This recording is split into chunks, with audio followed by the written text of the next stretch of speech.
결혼 준비 시작한 지 얼마 되지도 않았는데 아무리 봐도 내 남편으로 사는 것보다는 엄마 품의 효자아들로 평생을 사는 게 훨씬 더 나아 보여서 예비시댁에 귀한 아들 반품해주고 돌아왔어요. 저런 사람이 내 시어머니가 된다는 생각만 하면 소름이 다 돋을 정도였는데 중간 역할은커녕 엄마 말에 거역 못하고 엄마 말만 철썩 믿고 따르는 남자친구 보니 결정을 내리는 게 어렵지는 않았습니다. 몇 년을 연애했고 눈에 콩깍지가 끼어있다 해도 제가 스스로 제 발을 10월드 구렁텅이에 빠뜨릴 정도로 무지렁이는 아니었거든요. 어설프게 조율하는 것보단 빠른 파혼이 맞다 싶어 이렇게 큰 결단을 내렸습니다. 저희가 상견례할 당시만 해도 아무런 문제가 없었어요. 오히려 예비 시어머니가 먼저 허례허식은 생략하자고 예물 예당 같은 거 하지 말고 애들한테 한 푼이라도 보탬되는 걸 해주자고 먼저 제안을 했었거든요.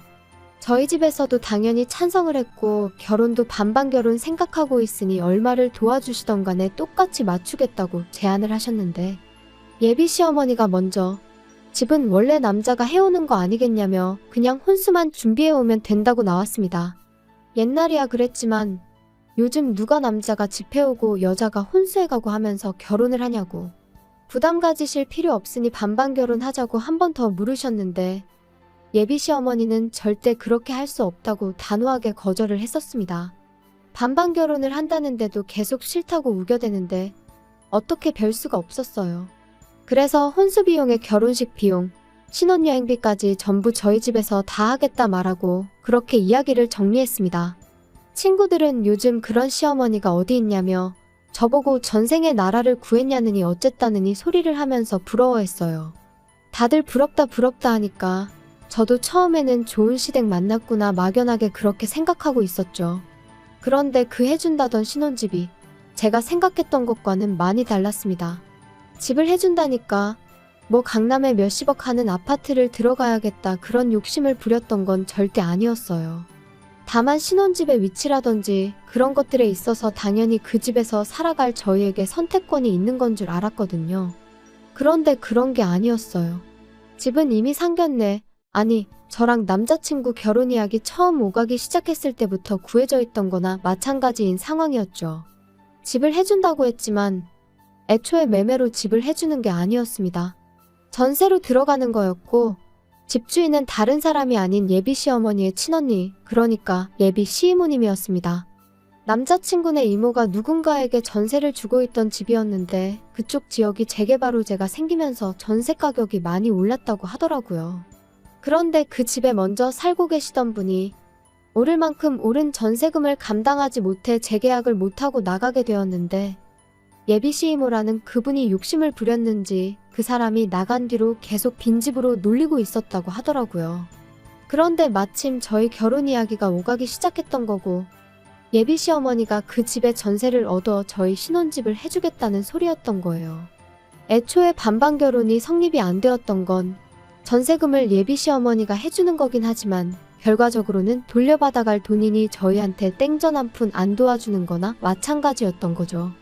그래도 집을 싸게 얻는 게 어디냐 하고 집 구경을 갔는데 집의 상태가 아주 처참했습니다. 집이 좋아서 살기 좋은 동네라서 집값이 오른 게 아니고 그냥 동네가 싸그리 환골탈퇴한다는 재개발 호재 때문에 집값이 올랐던 그저 썩어빠진 오래된 아파트였었어요. 제 생각엔 재개발까지 본인들은 살기 싫고 당장 재개발은 소식만 있을 뿐 언제인지 감도 못 잡겠고 그런데 집을 빈집으로 놀리자니 아까운 와중에 때마침 저희가 결혼한다고 하니 그 집에 세를 얻어준 걸로밖에 받아들여지지가 않았습니다. 크기도 끼케야 14평 정도 돼 보이고 얼마나 오래된 아파트인지 엘리베이터도 없는 그런 아파트였어요. 단 한 가지 마음에 들었던 건 회사 출퇴근하는 버스가 집 앞으로 다닌다는 사실이었죠. 출근하는 것만큼은 편하겠더라고요. 그래도 당장 큰돈 아끼는 게 어디냐. 집에 들어가는 돈 신경 안 쓰고 살아도 되게 된 만큼 열심히 모아서 좋은 집으로 이사 나가자 그런 생각이었죠. 저희 부모님이 저희 신혼집이라고 사진 찍어 놓은 거 몇 개 보여드렸더니 완전 사기당한 기분이라고 하시더라고요. 반반하자는데 한사코 거절했던 게 저런 꿍꿍이가 있었던 거였냐고요. 그때만 해도 저는 저희 부모님을 설득했어요. 좋은 점만 보자고요. 집도 오래되고 평수도 작으니까 혼수도 대충 가성비 제품으로 채워놓고 이사 갈 때 새로 구하면 되는 거 아니겠냐고요. 어쨌든 덕분에 한동안 내야 할 대출이자 아꼈다고 치면 반반 결혼하는 거나 마찬가지 아니겠냐고 그렇게 부모님을 설득했어요. 그런데 하루는 남자친구가 저한테 종이 한 장을 건네주더라고요.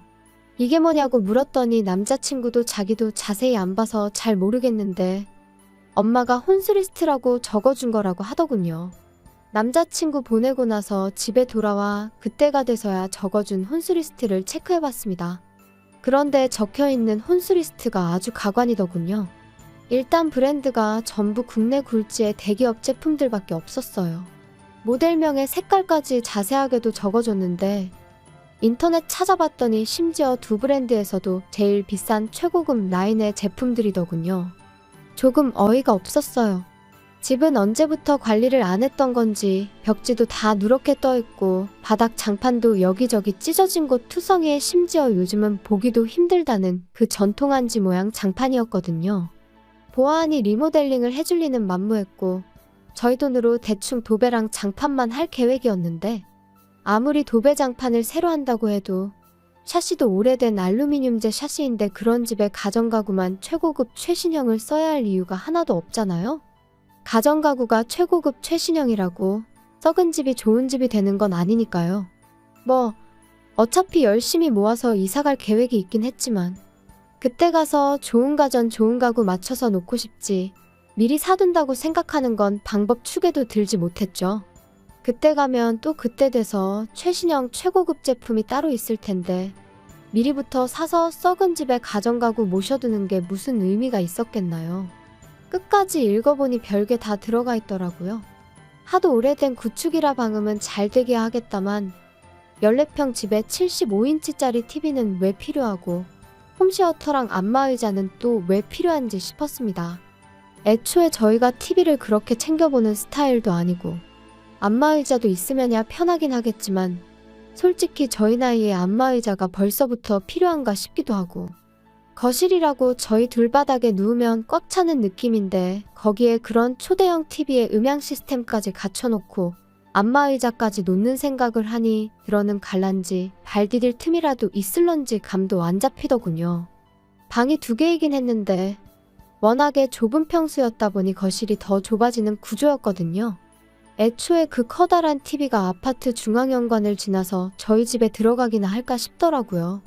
아무리 봐도 이해가 안 돼서 일단 남자친구한테 먼저 전화를 했죠. 어머님이 적어준 혼수리스트 봤냐고 물었더니 엄마가 적어준 거고 자기는 안 봤다고 대답하더라고요. 그래서 제가 사진 찍어서 보내줄 테니 한번 봐보라고 했습니다. 그런데 남자친구는 우리 엄마가 적어서 보내준 건데 어련히 알아서 잘하지 않았겠냐며 피곤하다고 그냥 전화를 끊어버리더라고요. 지네 엄마가 결혼하는 것도 아니고 지가 결혼하는 건데 어떻게 저렇게 무관심할 수가 있나 싶었고 어이가 없었죠. 하지만 차라리 이게 낫겠다 싶었어요. 괜히 중간에 남자친구 껴서 예비 시어머니랑 의견 조율하는 것보다 제가 직접 전화해서 이야기하는 게 훨씬 좋겠다 싶었으니 말이죠. 그때가 이미 저녁 늦은 시간이었어서 생각난 김에 바로 전화하고 싶었지만 매너가 아닌 것 같아 다음 날까지 기다렸다 회사 점심시간 활용해서 예비 시어머니한테 전화를 걸었습니다. 그런데 전화는 안 받고 톡으로 왜 전화했냐는 답장이 오더라고요. 예비 시어머니가 전화 받기 조금 난감한 상황인가 싶어서 그냥 저도 기다릴 것 없이 톡으로 물어봤어요. 혼수 리스트 적어준 거 보니 이해가 안 되는 점이 많아서 연락드린다고요. 일단 그런 최신형 대형 가전가구를 넣기엔 집이 많이 좁은 편인 것 같다고요. 그런데 예비 시어머니는 요즘 혼수해오면 다들 기본적으로 그 정도는 해온다던데 그런 것도 모르냐며 오히려 역으로 저한테 물어보더라고요. 저는 그저 혼수는 집에 맞게 무리하지 않는 편에서 제가 알아서 정하고 싶다고 그래서 물어본 거라고 대답했는데 예비 시어머니는 얼마짜리 집을 해주는데 그까짓 혼수 얼마나 된다고 그것도 못 해오겠다고 이러느냐고 말하더군요. 제가 못 해가겠다고 하는 소리가 아니라 집에 안 어울려서 그러는 거라고 다시 설명을 했지만 남들 다 해가는 만큼만 적은 거니 앓는 소리 하지 말고 하나도 빠짐없이 다 하라고 하더라고요. 그 이후에는 톡을 보내도 읽고 무시하는 식이었어요. 곰곰이 생각해봐도 이건 아니다 싶더라고요. 솔직히 막말로 집도 말이 해준다는 거지. 남의 집 빌려다가 당분간 저희들 살게 해주는 거잖아요. 저희 사는 중에 만에 하나 재개발이 시작되면 뭐 분양권을 저희한테 넘겨줄 것도 아니고 그렇다고 저희 앞으로 그 돈을 주기로 한 것도 아닌데 사실상 동거래는 예비 시어머니와 한가족인 예비 시이모님 두 분 사이에만 오간 거지 제가 땡전 한 푼 받은 게 없는 거나 마찬가지였잖아요. 그런데 예비 시어머니 욕심에 집에 어울리지도 않는 혼수를 해오는 것도 말이 안 된다 싶어서 그냥 저도 제 뜻대로 밀어붙이기로 했습니다. 혹시나 또 집 해주는데 어쩌고 하면서 뭐라고 하면 제가 생각한 거 그대로 한마디 되갚아주려고요. 시어머니가 적어놓은 혼수 목록이 대충 계산만 해봐도 5천만 원이 훌쩍 넘었거든요. 제가 인터넷 뒤져가며 이것저것 찾아서 가성비 제품들로 구성해봤더니 그 코딱지만한 집 채우는데 500만 원이면 충분하겠더라고요.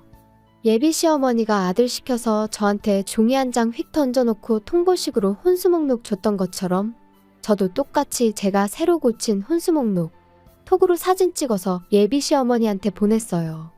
톡으로 또 이게 뭐냐고 물어오길래 불편하게 톡으로 하지 말고 전화로 하자고 말했죠.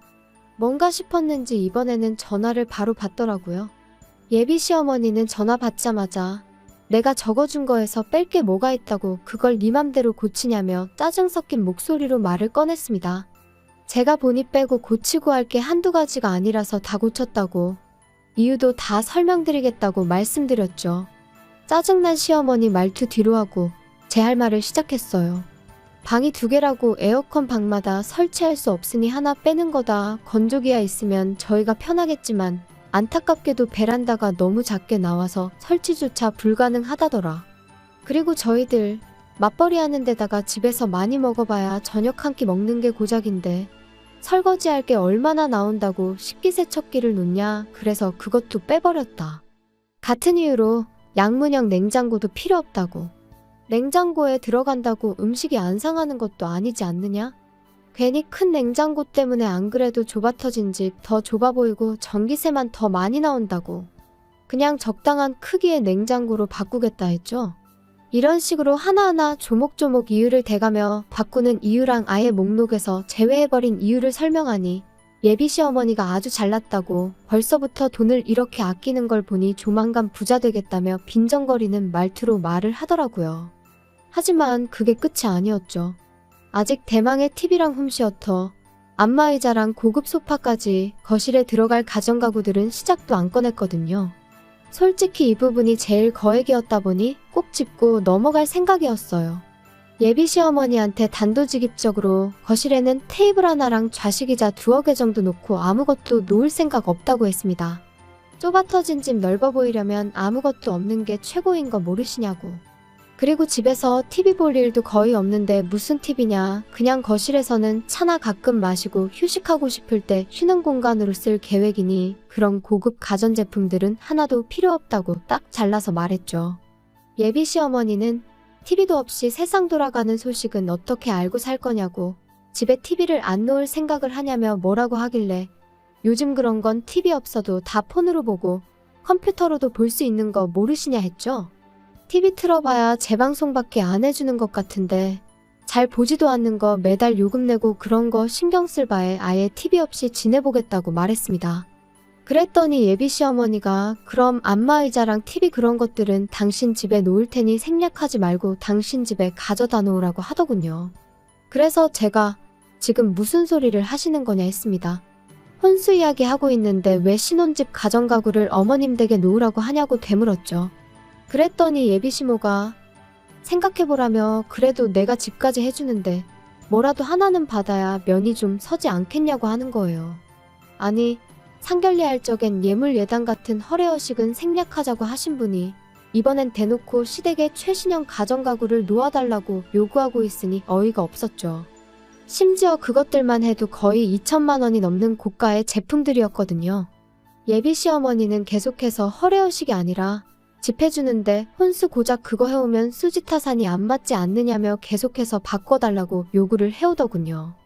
아무리 생각해도 이건 아니다 싶었고 더 말해봐야 말도 통하지 않겠다 싶어서 그럼 한번 생각해본다 말하고 다시 연락드리겠다 한 뒤 전화 끊어버렸습니다. 그렇게 전화 끊고 나니 정말 말 그대로 현타가 오더라고요. 막상 저랑 결혼한다는 남자친구는 엄마가 혼수로 얼마나 말도 안 되는 걸 요구하고 있는지에 대해서는 관심도 없지 싶었고 시어머니 될 사람은 제가 악착같이 돈 안 쓰려고 기싸움하는 것 같으니 뭐라도 뜯어내려고 하는 심보인 것 같았고요.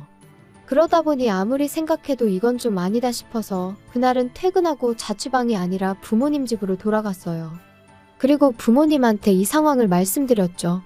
14평짜리 집에 꽉꽉 채워 집어넣을 최신형 대형가전부터 가구들까지 목록 적어놓은 것도 보여드렸어요. 어머니도 기가 찼는지 어이없다는 표정을 지으시더라고요. 당장 남자친구한테 전화해서 그냥 결혼은 양가 도움을 받지 말던가 반반 똑같이 지원받아서 하는 걸로 하자고 말하라시더라고요. 그래서 남자친구한테 바로 전화를 했어요.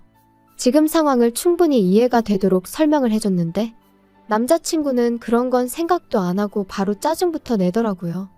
애초에 그럴 거면 해온다고 하질 말았어야지 않는 거 아니냐고요. 그러면서 또 한다는 소리가 엄마랑 이야기해보고 연락 줄 테니까 그렇게 알라고 하는 겁니다.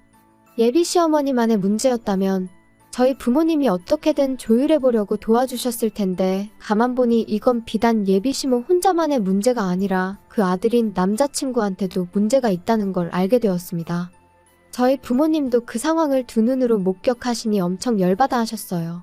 어머니가 저한테 예비사돈한테 남자친구가 전화 걸어서 통화 못하기 전에 곧바로 전화 좀 걸어보라고 하더라고요.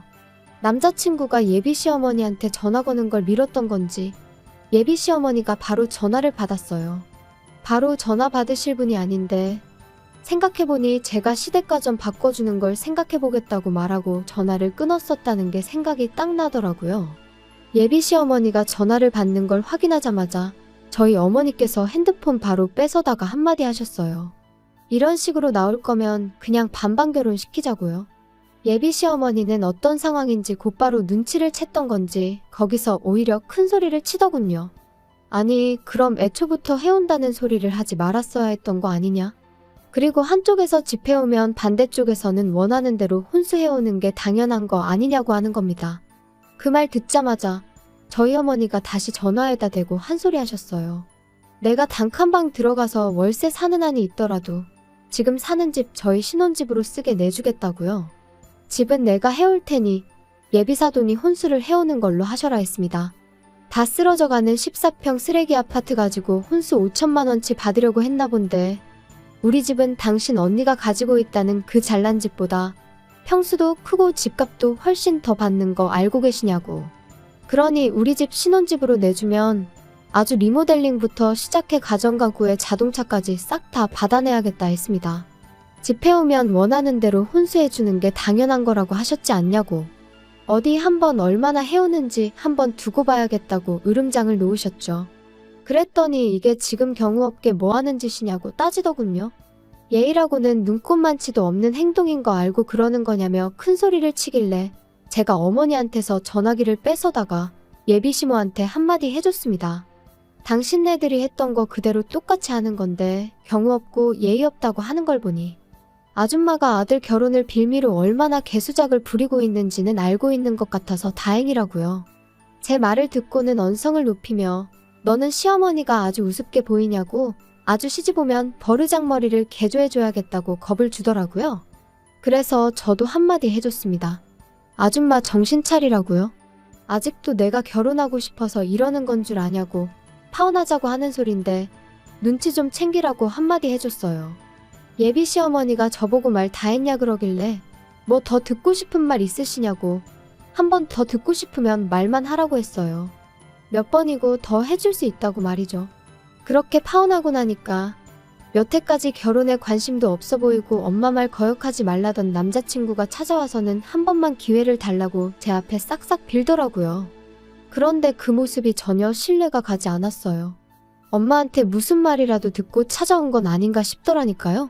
이모네 집 세입자 못 구할 것 같아서 저러나 혼수로 모티비라도 하나 바꾸는 걸로 줄여보겠다 하려나 싶었어요. 그때 딱 느꼈죠. 결혼을 하겠다고 정하긴 했지만 이 사람이 없으면 못 살겠다 싶을 만큼 깊이 사랑했던 건 아니란걸요. 애초에 저는 이미 혼수리 스트랍시고 남자친구한테서 종이 한 장 건네받았을 때부터 결혼할 마음이 싹 달아났던 것 같아요. 남자친구한테 내 마음 돌릴 생각 없다고. 파혼의 이유가 당신 어머니한테만 있는 건 아니니 너무 엄마 탓은 하지 말라고 한마디 해줬네요.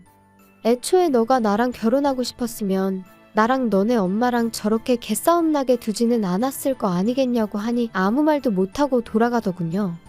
한편으로는 거액의 혼수 목록을 받았을 때 그때 차라리 후련하게 정리해버렸다면 이렇게 마무리가 더럽지는 않았을까 싶은 생각이 들 때도 있습니다. 하지만 여전히 그거 하나만큼은 확실하네요. 꼴같지 않은 집구석에 주제 파악시켜주고 내 하고 싶은 말 속 시원하게 다 내뱉어낸 거, 그 덕에 제 속은 후련해졌고 아무 미련 없이 끝낼 수 있었다는 거 말이에요.